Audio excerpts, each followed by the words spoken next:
Alright, welcome back to another Play and Explain. Today, here we just cold 4-bet the guy, Connor, from these positions. So there's a good chance I'm triple barreling bluffing off. To start the video, we're going to triple barrel bluff in the 2K. I'm blocking King Jack suited, blocking Ace King, blocking aces. Yeah, obviously the question is what does he have? Like he's could have kings here in this spot, so it's not ideal.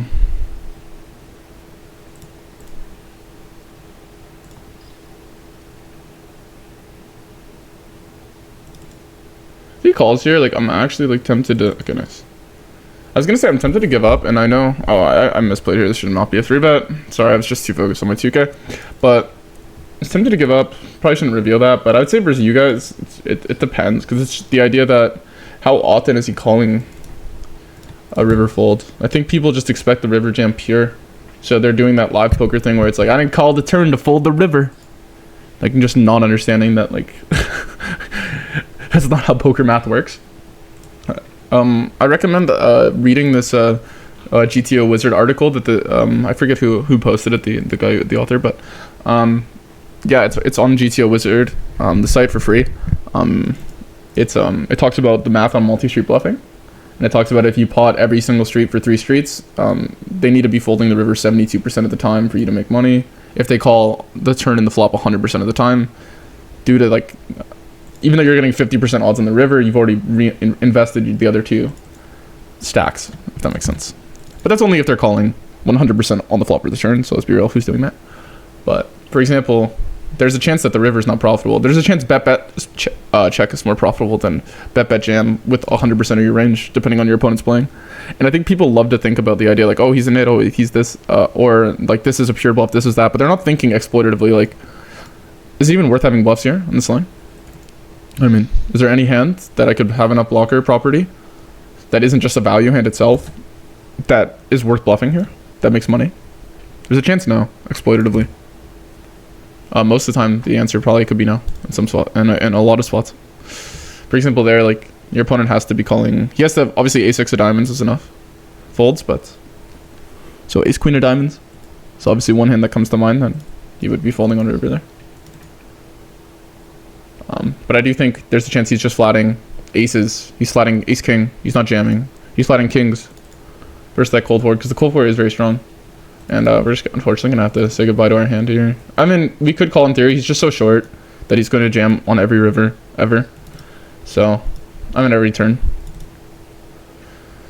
So unless I, like, obviously if I bang a heart, it's nice. But for how often I'm going to miss a heart, for how often I'm going to hit a heart and then get stacked anyway. We're just gonna go with the give up route, and this guy's a trap. Pocket 8s. This guy jams like Hall on a fucking ace, and this guy's 8s, and I just hate my life. I'll admit, the last thing isn't very often, but you know, it's worth considering. And here on the river, just simple V75. I don't mind the idea of playing a bigger size here, because there's a chance you hit a lot of 2 pairs on this river. So you get 9s, and this guy raised 5s. So first round I would have won, kind of. That was a big raise for pocket 5s, I will admit.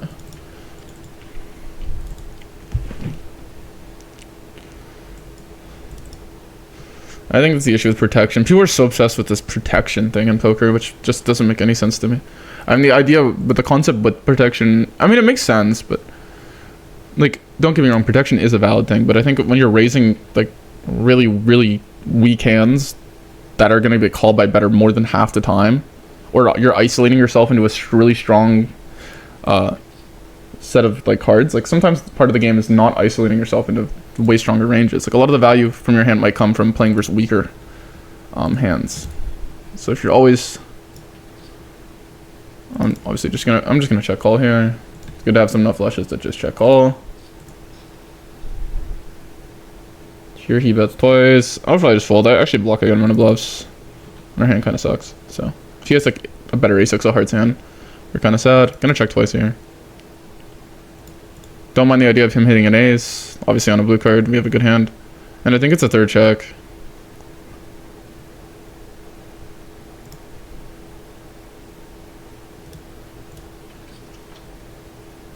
Yeah, you just check ace 9. I mean, we're just not getting value. The question is, like, each street. I'm just going to check here with double bad suit.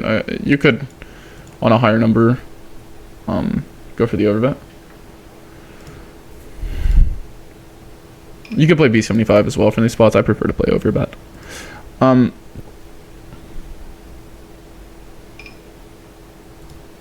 Crazy everyone folded on my flopped flush, eh? Sucks to be me. Alright, on the turn we're gonna play a nice delay. You could actually overbet here technically. Alright, we might get a big pop versus Connor. Gonna go to 24. Usually it's 2x times 2 plus 2 from these spots. The idea is like you do want to go with the min, but your opponent's supposed to have enough merge here that the extra 2 bigs is your, like, I think it's like you get more value with it. Like you have the 2 big blind value premium, yes. And here just the B20. You're just gonna have to call enough wires. The raise here is interesting, especially since we don't have double suited. I do want to call him down if he raises me, but I will be real here. I mean, he's nice. I'll be real. My hand sucks for calling him down.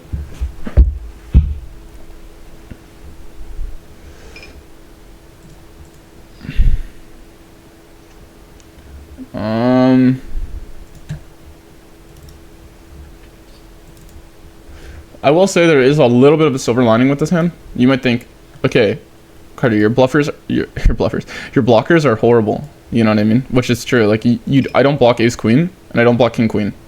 What? Your hand sucks, right? Because those are the main queen X he's gonna have is ace queen suited and king queen suited, right? But if you're playing versus a very, very aggressive opponent, right?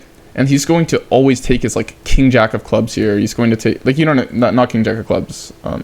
King jack of diamonds here, king jack. Well, if they're potentially over bluffing the spot, that's your read. Well, you're just unblocking more bluffs. You know what I'm saying? So sometimes versus like super, super aggressive opponents, I probably could have went with the river. Just missed flush draw. It's fine to check it probably. I lost my train of thought. Sometimes in these videos I will just make mistakes. I'll try to point them out so you guys don't think that like I was playing every hand optimally, because yeah, I think if you're gathering from these videos, the idea is don't actually play 6 tables and record almost. It shows that like how much you can make mistakes. Even me, like someone like me, like if a lot of you, like, I don't know, you watch these content to learn, whatever, improve, right? Okay, anyway, I gotta focus on this spot. Actually, I was leaning folds because how do you have bluffs in the spot, and I think that's gonna be my answer on the river. Okay, I mean, it's actually pretty easy to have some bluffs, but missing orbit. You guys, like, whatever, see me playing or whatever, and you see how much, but like, God, I lost my train of thought again. Basically, what I'm trying to say is, you see me, you're watching my video, and even I am making a lot of mistakes. I didn't want to say even I, it sounded too glaze, but I know a lot of you guys watch the videos because you think I'm good at poker and whatever. I guess I was just finding it uncomfortable to like glaze myself, but yeah, so it goes to show that like you guys should be really focused when you're playing. I mean, I'm costing myself EV in spots, and the idea in poker is win rate is everything. It really is. Like it can make up for so much volume just having a little bit more win rate. So I really recommend playing to a degree where you're really focused. Unless you've got a system down and you're a really, really good volume player and that's what you like doing, then by all means go make your money. Like, I'm not here to tell you that you're doing things wrong, because if you're playing, let's say, 25 an L on a certain site with rake back, whatever, and you're good for 12 hours a day and you're grinding it out and you can just do that bang, bang, bang, then keep doing that. I'll be real. This player's a bit punty, so I'm just gonna bet 33 into them. Check.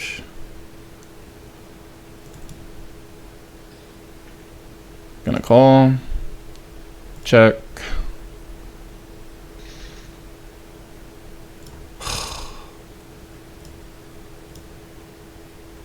Like, actually though, they raised flop a good amount, right? Man, I just don't believe it. Even though like this player actually is so nutty, I'm gonna actually, even though I don't believe it, even though whatever, we're gonna click fold. Like, even though I said they're punty, I think like in the past they have been extremely nutty. A pot from a recreational is gonna be very strong, and I'm just gonna stick to it. I think I had like some reads that I could have done things differently. Okay, here, 3-bet, 4-bet. I think this is going to be a flat. You could actually exploitively fold here from these positions. Is this... It's MP? I'm going to fold. I don't want to jam, and the price is so big to the point where like calling becomes like very unattractive, and there's a chance people are giga under bluffing in position. So obviously that guy could be over bluffing and whatever, but I'm gonna be calling down almost pure. I'd rather shove than call tens, because let's say he's over bluffing the spot, then I'd rather just shove and make the 28 bigs than I would just flatting. And you could go with the idea that okay, he's 4-betting ace king, but he's not 4-betting queens or jacks, so shoving makes more money. But that being said, I didn't feel like shoving, so. The power of folding. It really is like the most powerful tool in poker. I mean, most of the time it's like, okay, the min click. I mean, I don't think you can fold this or min click. Maybe I could. And it's probably just aces and I'm cooked.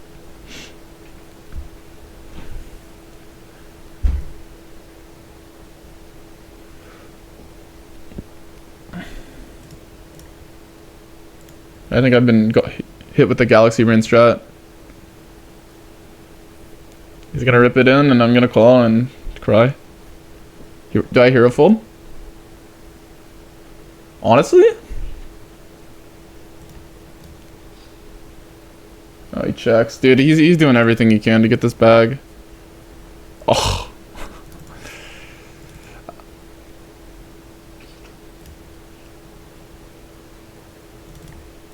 Nice. Ace king. Oh, ace 10. Wow. I was actually really considering the hero fold. My logic being that I really didn't think he was... But I guess he's a short stack rack. I really thought his range was really strong, and not to mention...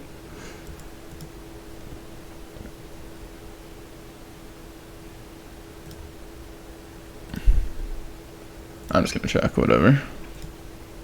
Nice. Check call again. I'm gonna go half pot here. God, I'm a little lost. I gotta focus. Definitely gonna call. Oof, what a banger. Ah, sigh.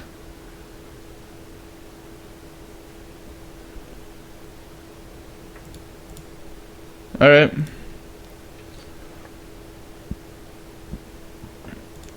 I'll go B33 here. I was thinking half pot makes more sense, but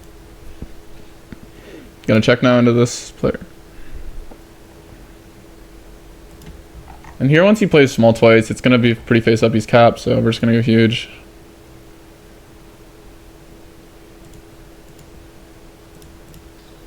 B75.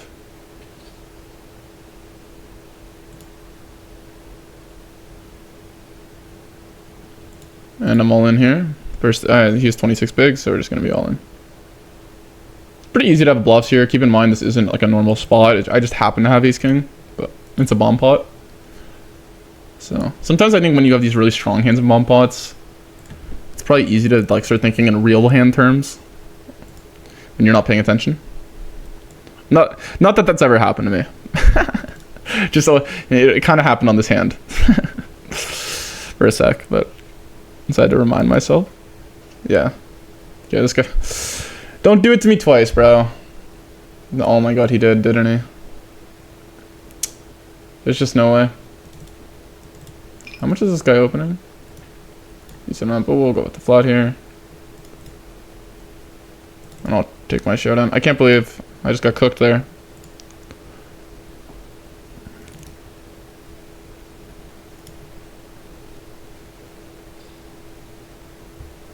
Gonna just fold here. Where's B75?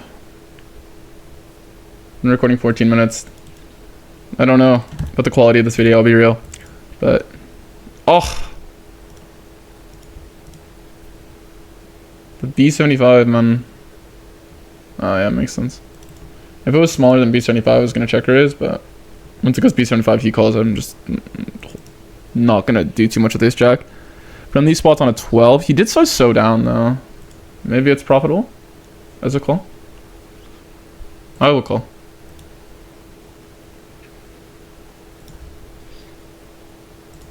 think on a 5 I could have flatted this. But I don't really play flats in the spot, but with this guy in there.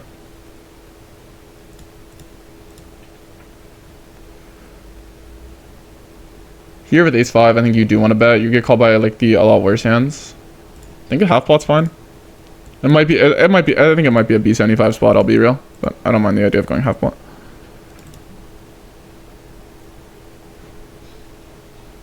And now I'm going to check. It's either check or jam, and I just don't think this is a jam, so we're going to check.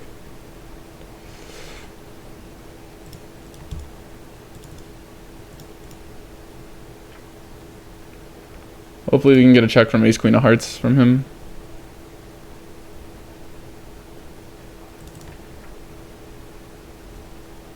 What a banger. I mean, he still has jacks and tens, right?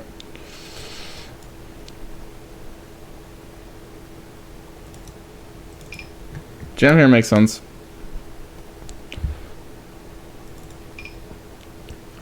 In theory, it makes a lot of sense. It's really easy to have bluffs. I'm just trying to think if Connor would believe me if I jammed here. Because it's almost like I almost think it's like too profitable of a bluff. But we're gonna go for it.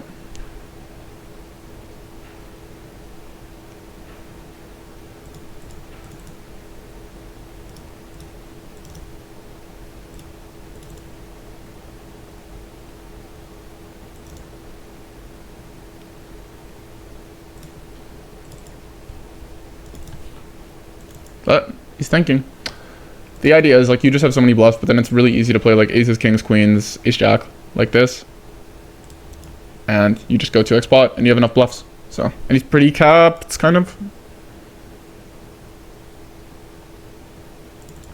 Like he's not capped in the sense that if I went 400% pot, you wouldn't be able to call me enough. But he's pretty capped in the sense that it's hard to have enough calls. Like he's gonna, I feel like you have to call 10x.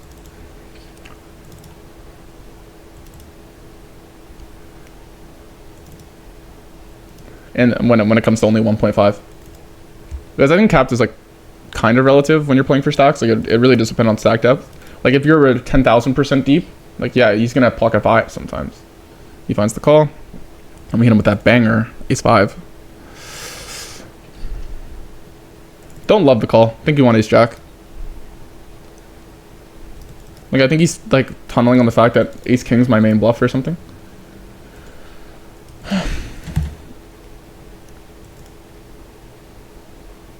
I just think an ace is pretty good there. Likely to be bluffed less. But maybe he knows more than me. He's very, very, very, very good player.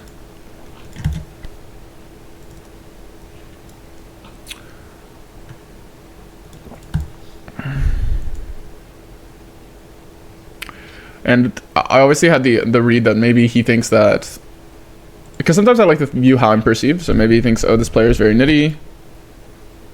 I'm not going to call a jam here. He's not bluffing enough.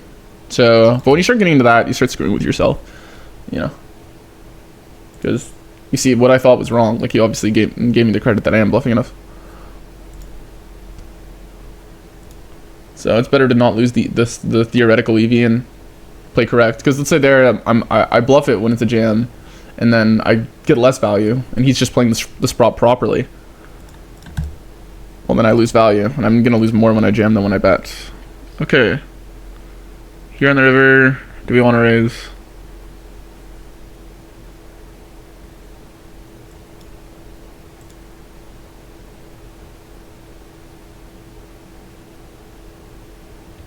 I kind of lost track of action, so I have to rethink this. Because you obviously lose the king jack. It's probably a jam though. Whatever.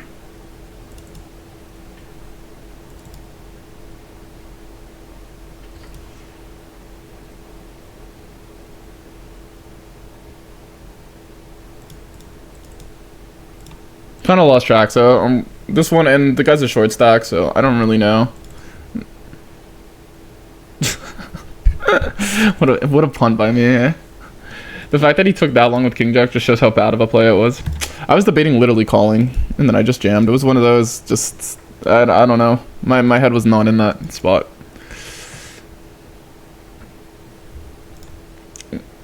Because I was kind of thinking on the river, like, what hand does he have that calls a jam that like I beat as played? Because all of his like really nutty hands are actually better.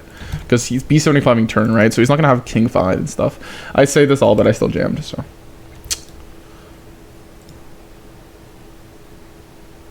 So I'm the fish. But yeah, this is why I recommend you guys play enough tables that you can focus on. I mean, if there's one thing to take away, you should learn from my mistakes as well. I think a lot of times people just focus on seeing who they're better than. Oh, I'm better than this guy. I can make, but instead of just learning from, okay, well, this guy messed up because of X, Y, and Z. Da, da, da.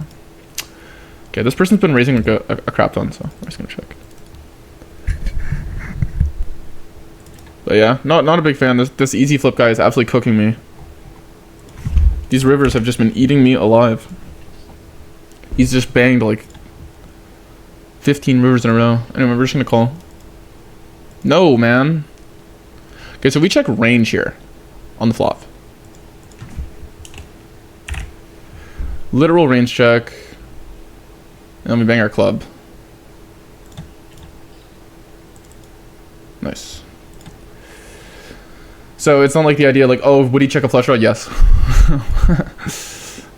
And am I going to raise a bunch of my flush draws on a 1-card straight board? I'm kind of blanking out here when I checked. I think I made a mistake. I'm playing too many tables for recording, but it's okay. And here we just have to call. We can hit a 4 jack.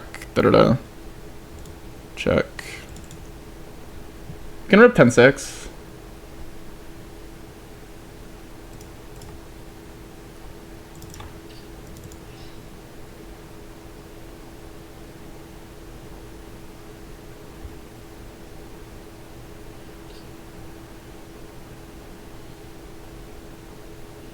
Five, 8. Yikes. Nice. So definitely making a good amount of mistakes here. We had way more money, but we're kind of cooking in the 2K. Let's be real. We're kind of 2K pros over here.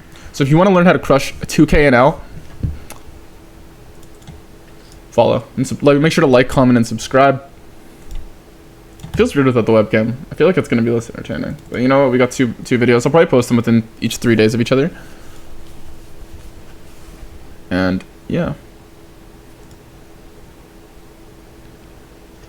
I think the one thing it shows, okay, people might have their own opinions on this, you know. Like, oh, this guy sucks, he's getting lucky, he's sun running, he plays in a soft spool, etc. You know, I don't even really like to think about where I'm at in poker. You know, maybe I'm losing these games. I always have the mindset, if I'm losing, well, I'll be winning at some point, and I'm just going to keep getting better. I think that's the only mindset you can have, you know? Just make sure your last 100,000 hands or your next 100,000 hands are better than your last, as opposed to just waiting to see, how good am I? Let's look at my 100,000 hands. Well, I mean, have you not gotten better? You know? So that's how I like to think about it. But anyway, it just goes to show that you don't have to be a perfect jack of spades. You know what? Whatever. I'm going for it.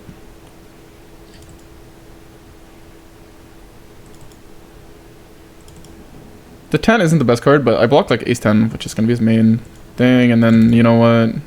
Queen jack, sometimes he traps it, so it's good to have the blocker.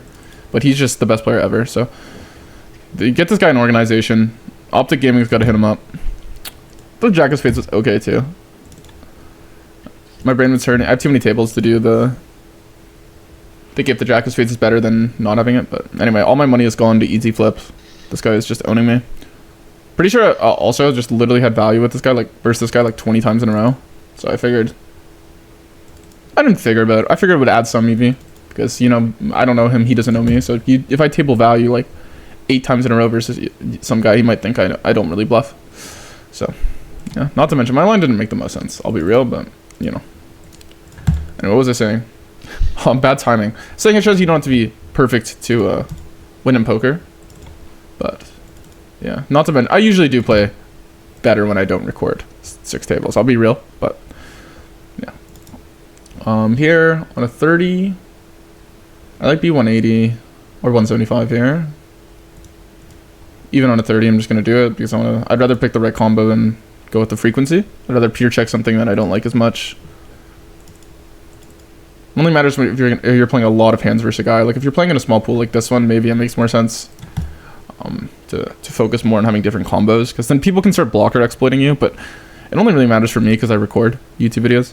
And then even then, like, I have to be very, very, very sharp to start actually using the fact like, oh, he bluffs more with the 10-6 of spades here, so then I don't want the 10 of spades as much. Like, a lot of this stuff, it's a lot of effort to do for like an exploit, because if you're putting so much effort in an exploit, all it has to do is someone has to change and it starts making money, which is why exploiting in poker is weird. It's very profitable, but it needs to be done in a way where it's actually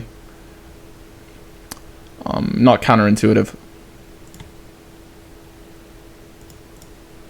With the spade again over it. In the sense of like, if you spend all this time doing an exploit and then someone just changes the way they play, it takes 2 seconds to change the way someone plays. Oh, like let's say somebody that spends like a bunch of time studying the fact that he B125s here instead of B75s. You know what I'm saying? And what does this mean for my range and da-da-da, and what kind of combos is he using? And then I wake up one morning, I spend 30 minutes, and I'm just like, you know what, I'm going to B75 on this board today.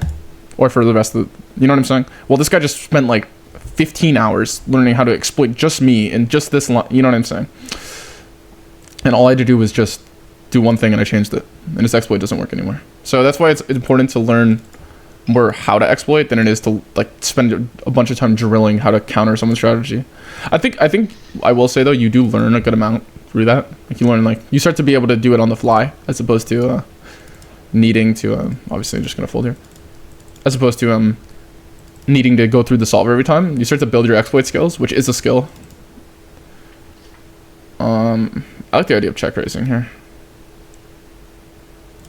I know I just got cooked, but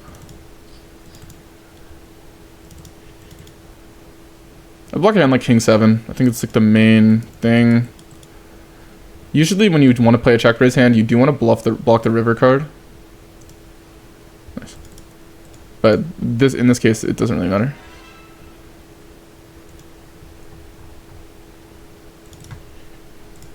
This is just not it, because I have a queen. I think a queen is going to be his like main turn checking range.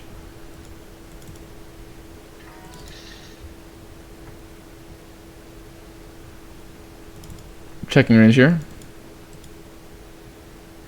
And here I think B20 very high frequency, but I think checking most of the time is going to be more preferred. I'm recording for 27 minutes. Here in a 30. His size is so up though. I think we're still going to mainly call. With the spade, I think you need some offsuit, and I just think this is going to be close to the best. Definitely going to check twice now. Queen of clubs river would be nice. Just going to flat here.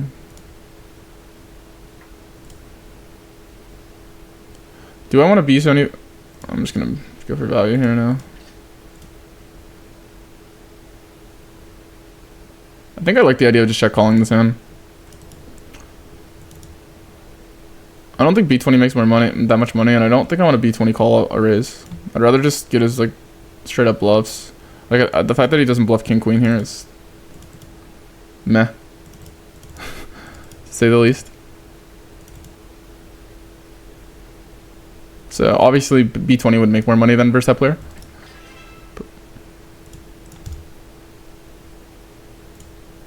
Hopefully this guy didn't check Jack 10 on the flop.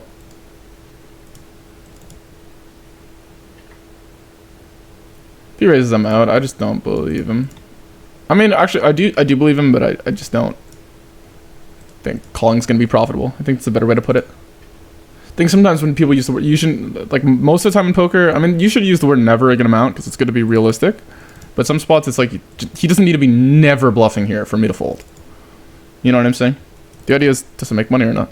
And I just think it doesn't. Depends on his size. If he min clicks me, I'd call. Anyway, I'm at 29 minutes here. We'll play this bomb pot. I don't really want to play too much heads up. I don't think I'm buttoning him. So here, wait, what happened? Check twice. Man, so many mistakes in this video because it started to get shorthanded now.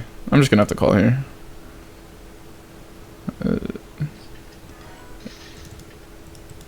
I think you would rather have a 3 to jam.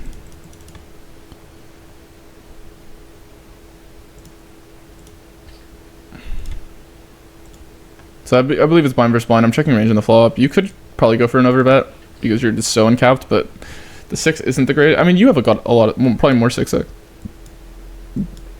All right. Anyway, we got this banger.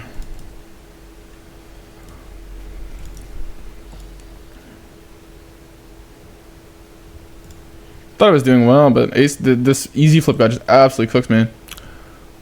Okay.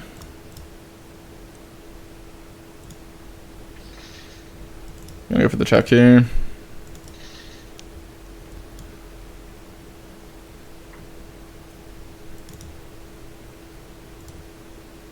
With a spade, check more.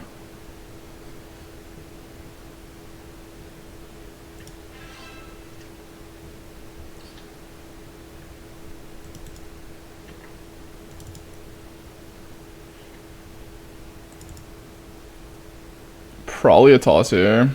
Four kind of blocks and bluffs.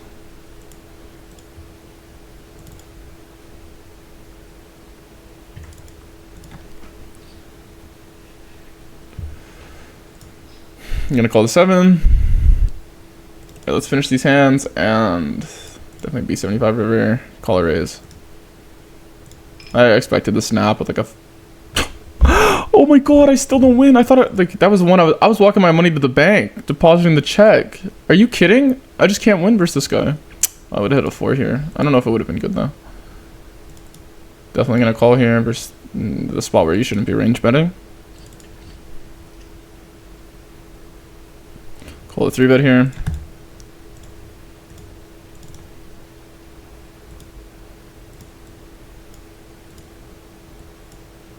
So it was 300.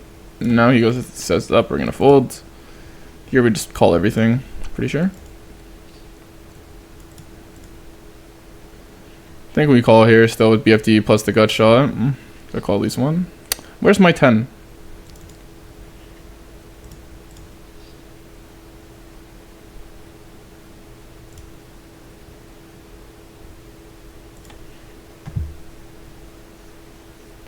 Wow.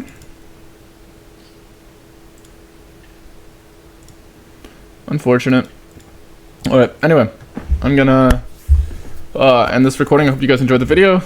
Stay tuned for the studying portion after this video. I think I managed to make money because I got cooked on ACR in the second half, like geez, but I managed to make it back on GG. So yeah, anyway, thank you guys so much for watching and I'll see you in the next one. Alright, on to the review portion of the video. And I'm just gonna review one hand today, so yeah, if you're curious about the software I use, the link is in the description for 10% off on your first purchase. Anyway, as you can see here, we're playing 50% on the flop.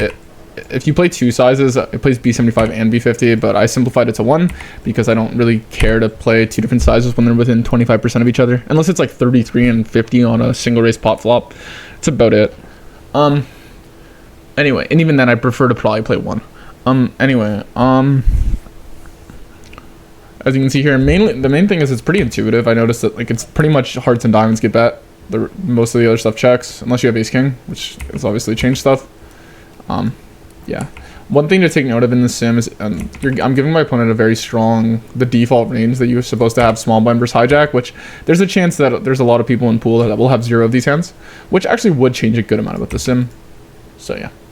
Yeah, on the turn here, probably would be more aggressive, for example, right here if they didn't have these hands. I said in game you could jam, but that's just not happening from these positions. I think from a middling position, a later position, Jesus, you could find those jams. Mainly on the 10 of diamonds though. It's usually when the double BFD comes in. That's the main time you want to size up on the turn. And as you can see here, he's supposed to be pure betting his hand. It actually makes like a good amount of money to bet. And the reason being is my main checks are going to be king, queen, and ace, queen of hearts and diamonds. So you don't want to be betting the diamonds one, and you kind of want to bet the others. Yeah. And then you block some jack 10 when you have the other one. Not that it really matters, because I guess I'm not checking any jack 10. But it's probably some like weird blocker rabbit hole why I might change something. And then onto the river, I'm supposed to check this sometimes, and then mainly jam the diamonds. I think the reason being is the diamonds block more folds than the spades, whereas the spades block more calls. If from, if I can just look at the ace-x region,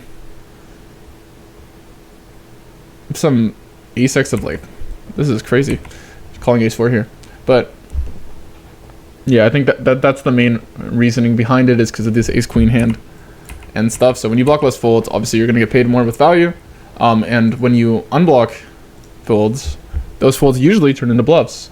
So as you can see here, ace-queen of diamonds actually jamming back at me at a very high frequency. So and when those things are true, you can understand why ace-5 checks a little bit more often, but in practice it's fine, it's break even. Yeah, it's hard to know exactly how your opponent's going to play with whatever blockers they do have in some lines. That's why it's not usually the best to go down a blocker rabbit hole. It's good to understand certain things like, oh, blocking the backdoor flush draw on the flop here isn't as good because blah blah blah, because that doesn't really change from player to player. But for example here, if he just wants to take a showdown with ace queen, then I'm checking ace-5 for it might just make less money, even though the theory is sound. Anyway, let's give our opponent a little bit of a checking range on this turn.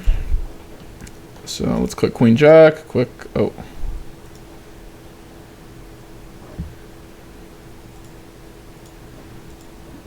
Let me see if I can, oh. I messed up the sim. Okay, I didn't change anything. It's weird, I'm trying to node lock one hand, but I'm just screwing it up. I think I gotta go overwrite unlocked, but for some reason when I change this stuff, it just changes the whole sim, which is kind of obnoxious. But yeah, but anyway, we're just gonna click it like this. I feel like I used to know how to do this, and I've been slacking recently. So anyway, we give our opponent a little bit of checking range. It didn't change too much. And then on the 5 river, it's probably going to affect our jamming with ace-5 a little. I don't see why it would, but I'm assuming it's because this hand gets reopened a little more, so we want to check a little bit more. I'm assuming, yeah. So it does affect things a little for that reason, but anyway, we're going to jam.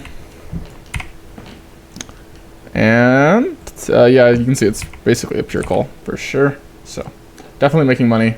Well played to my opponent.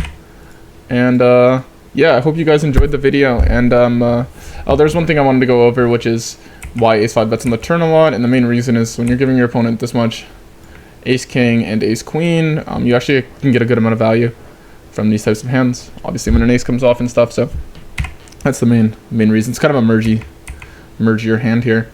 But anyway, thank you guys so much for watching, and I'll see you in the next video.